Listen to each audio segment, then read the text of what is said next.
Rahmat doktor. 3 yil ichida xulosamni chiqazdim.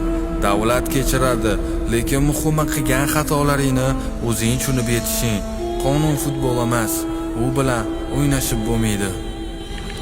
Kutuvgani hech kim kelmaydi deb o'yladim. Kelibsan-da. Yaxshimisan og'ayni? Sog'intirib yubording-ku.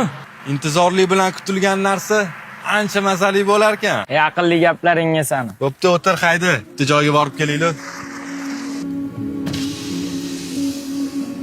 Og'ir kunda cho'zilgan qo'llar bir umrga esda qolar ekan.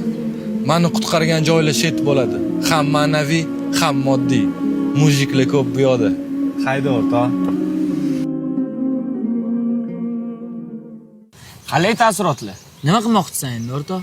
Shaharga mendagi soxta Robin Hood kerak emas. O'sha kamollarim ham eskirdi. Hazilkash. Xo'sh, ijodchi. Tugadimi, bo'ldimi? Ijodmi? Endi boshlandi-yu. Qonun chegarasidan chiqmay, akkuratni ishlaymiz. Vatanim menga ikkinchi imkoniyatni berdi. Bu yog'iga jamiyatga foydasi tegadigan inson bo'lmoqchiman. Bunaqa sharoitlarni qilib bergan yurtboshimizga, xalqimizga kattakon rahmat. Gap yo'q, tushunibsan. Ha, aytgancha, yaqinlaring qani? Har kim hurmati tugagan joyda tushib qoldi. Og'ir kunimda turmaganlar menga yaxshi kunimni ham kerak emas. Hozircha o'zimman. Ha, bo'pti. Yaxshi gaplardan gaplashaylik. Comeback muborak, Radnoy. Endi u sizni qiynamaydi, xatolarini qaytarmaydi.